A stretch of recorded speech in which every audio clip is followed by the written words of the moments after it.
नमस्कार, मैं Gargi Kaushik Gauransh and Gauranshi classes में आपका स्वागत करती हूँ।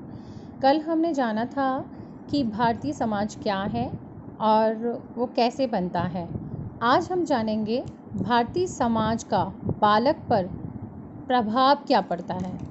देखिए, जैसे कि ये क्या है, ये पुरुष है, ये महिला है, या ये मेल है, ये फीमेल है। ये समाज में इन दो व्यक्तियों का क्या करा जाएगा, विवाह करवाया गया। ठीक है, विवाह हुआ तो तब क्या हुआ कि एक परिवार का निर्माण हुआ।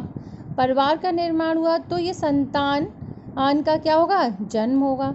अब ये संतान, इन दोनों के विवाह संबंध के बाद एक संतान का जन्म हुआ जो क्या है, समाज में अपने आप ही किन लोगों से जुड़ गया, जन्म के साथ ही अपने पिता से, अपनी माता से, इनके संबंधियों से और पिता के संबंधियों से। तो क्या हो गया, एक सामाजिक बंधन अपने आप ही बन गया। अर्थात इस बालक को जन्म के साथ ही, जन्म जिस प्रकार जब इसका हुआ उसके साथ ही इसको क्या मिलता है, जन्म के साथ ही एक जाति मिलती है, रीति रिवाज मिलते हैं, धर्म मिलता है, रहन सहन, मूल्य और आदर्श बच्चे में मिल जाते हैं। इस बच्चे को क्या मिला है, देखिए, इसको जाति मिल गई कि ये किस जाति के हैं लोग हैं, इन दोनों के क्या क्या रीति रिवाज हैं, ये किस धर्म के हैं, इनके कैसा रहन सहन है, इनका कैसे वैल्यूज़ हैं, इनके क्या आदर्श हैं। इस बच्चे को तो कुछ नहीं पता, लेकिन ये क्या हुआ, इन दोनों से या इनके सगे संबंधियों से अपने आप ही क्या होता है, ट्रांसफ़र इस बच्चे में हो गया। ठीक है, अब देखिए अपन ये बच्चा जन्म से पहले ही समाज से जुड़ जाता है। ऐसा नहीं है कि जन्म लेने के बाद ही ये समाज से जुड़ा है, बल्कि ये बच्चा जन्म से पहले ही क्या हुआ, समाज से जुड़ गया। अब पूछेंगे आप कैसे, तो क्योंकि यह अपनी माता के गर्भ में शिक्षा ग्रहण करता रहता है। अब इसके आपको अनेकों उदाहरण मिल सकते हैं, जैसे कि अभिमन्यु, ओके, अभिमन्यु इसका उदाहरण है, इत्यादि और भी बहुत सारे उदाहरण हैं जो माता के गर्भ से ही सीखते हैं। और मनोविज्ञान में तो इसको क्या है, माना भी गया है। अब बच्चे पर सामाजिक प्रभाव, मतलब बच्चे पर अच्छे प्रभाव, जो इस समाज के द्वारा अच्छे प्रभाव होते हैं, वो कौन कौन से होते हैं। इस समाज जो है बच्चे पर क्या प्रभाव करता है। सबसे पहले शारीरिक विकास का प्रभाव। अब आप कैसे कहेंगे कि कैसे विकास करता है, अरे जब हम समाज में रहेंगे तो हमारा शरीर जो है विकसित कैसे होगा, इसी समाज में होगा, इसी के आसपास के लोगों से होगा। हम खेलेंगे, कूदेंगे, आगे बढ़ेंगे तो उसका से क्या होगा कि हमारी वृद्धि होगी, शरीर में विकास होगा। फिर उसके बाद मानसिक विकास, जब हम शारीरिक रूप से मजबूत होते जाते हैं, हमें ज्ञान होता जाता है, तभी क्या होता है कि हमारा मानसिक, मतलब हम मानसिक रूप से, मेंटल रूप से भी क्या होते हैं, स्ट्रांग होते जाते हैं। स्ट्रांग होते हैं तो हमारे समाज में क्या होता है, अच्छा प्रभाव पड़ता है। हम दिमागी रूप से अच्छा सोच सकते हैं, अच्छा काम कर सकते हैं, अच्छा निर्णय ले सकते हैं, कोई भी निर्णय में अपना योगदान दे सकते हैं। जब हमारा मानसिक विकास अच्छा हो जाएगा, हम जब अच्छे समाज में, मतलब सुव्यवस्थित समाज में रहेंगे, अच्छे साफ सुथरे समाज में रहेंगे, तो हमारा मानसिक विकास अच्छा होगा।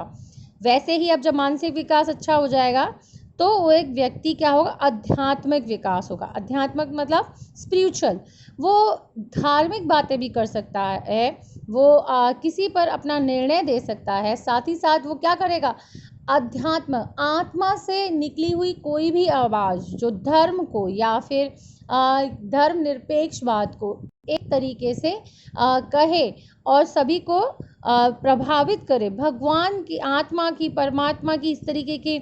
जब मानसिक विकास अच्छा होगा तब वो आध्यात्मिक बातें भी अच्छी करेगा। जब व्यक्ति का आध्यात्मिक विकास अच्छा होगा, अच्छे समाज में रहने के कारण, तब उसका संवेगात्मक और सौंदर्यात्मक विकास भी अच्छा होगा। यानी कि वो संवेग रूप से, संवेग मतलब इमोशनल स्ट्रांग होगा, संवेग होगा, उसके अपने संवेग, उसके संवेगों पे खुद का कंट्रोल होगा। क्या, अब संवेग से आप क्या जानते हैं, संवेग मतलब होता है रस। रस जो होते हैं हिंदी में 9 रस आपको पता ही होगा, जो करुणा है, ठीक है, करुणा है, हास्य है, वीर है, और आपके 9 रस पूरे, ये संवेग मतलब उस व्यक्ति में 9 के 9 रसों का संवेग एक अनुपातिक होगा। वो किस परिस्थिति में कैसा व्यवहार करे, ये समाज, उसका जो समाज है ये उस व्यक्ति को समझाएगा, है ना। फिर उसके बाद सौंदर्यात्मक, जब किसी व्यक्ति का संवेग उसके कंट्रोल में होगा तो व्यक्ति अपने सौंदर्यात्मक बातों को सही से अच्छे से कह पाएगा और किसी के आगे प्रेजेंट कर पाएगा।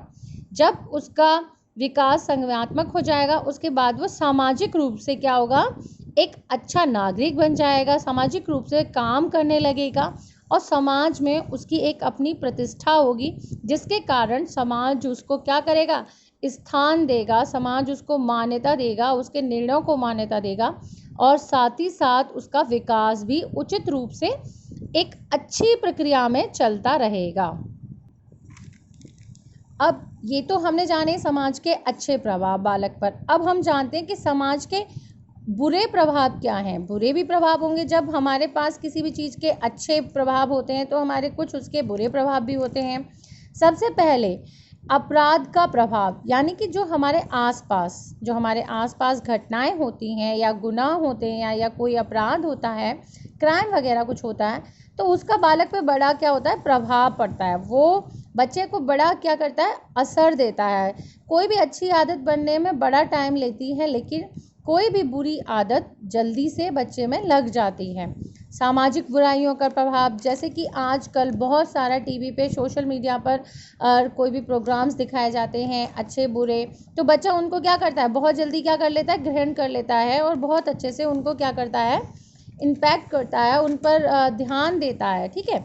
फिर पारिवारिक विघटन का प्रभाव, आजकल आधुनिक समाज में पारिवारिक विघटन बड़ा ही मुख्य कारण है बच्चे के प्रभाव पर, क्योंकि परिवार क्या है, बहुत छोटे होते जा रहे हैं, एकांकी परिवार होते जा रहे हैं, संयुक्त परिवारों का धीरे धीरे ख़त्म होता जा रहा है, जिसके कारण बच्चे में क्या होता है, अकेलापन, उदासी, कुंठा, अपनी बात ना कह पाना, ये सारे क्या है, पारिवारिक विघटन के प्रभाव ही तो हैं, जो बच्चों को क्या कर रहे हैं, विकसित नहीं कर रहे हैं, अपनी बात नहीं कह पा रहे हैं। आजकल देखा होगा बड़े बच्चे गुमचुप होते हैं, उनको मनोवैज्ञानिक रूप से बच्चों को मिलवाना पड़ता है, उन पर बहुत अच्छे असर नहीं पड़ते हैं। दूषित राजनीति, हमारी राजनीति का सही पक्ष लोगों के सामने प्रस्तुत न हो पाना, ये भी एक बच्चे पे प्रभाव है। जैसे कि क्या होता है, कोई भी गवर्नमेंट बदलती है या कोई भी सिस्टम बदलता है तो क्या होता है, एक नई पॉलिसियाँ आती हैं, नई पॉलिसियों के कारण बच्चों की शिक्षा व्यवस्था, उनके आसपास का वातावरण सभी तरीके से क्या होता है, चेंज होता है, तो जिससे कि बच्चे बड़े प्रभावित होते हैं। गरीबी और बेरोजगारी, ये भी एक बहुत बड़ा प्रभाव है। अगर किसी के माता पिता गरीब हैं या बेरोजगार हैं तो उस बच्चे को अच्छी शिक्षा नहीं दिलवा पाते, अच्छी शिक्षा नहीं दिलवा पाएंगे तो क्या होगा, उस पर बड़ा बुरा प्रभाव पड़ेगा। भाई वो सीख नहीं पा रहा है, वो समाज से समायोजन नहीं कर पा रहा है। मान लीजिए कोई बच्चा गरीब परिवार का या बेरोजगार परिवार का एक बड़े हाई सोसाइटी स्कूल में चला जाता है तो उसके आसपास के लोग क्या करते हैं, उसको बच्चे परेशान करते हैं, फिर चीज़ों को और ज़्यादा वो टॉर्चर होता है बच्चा। ऐसे ही कोरोना का प्रभाव, आजकल तो ये सबसे बड़ा प्रभाव आपको देखने को मिलेगा जो शिक्षा व्यवस्था को पूरी तरीके से ख़त्म कर रहा है।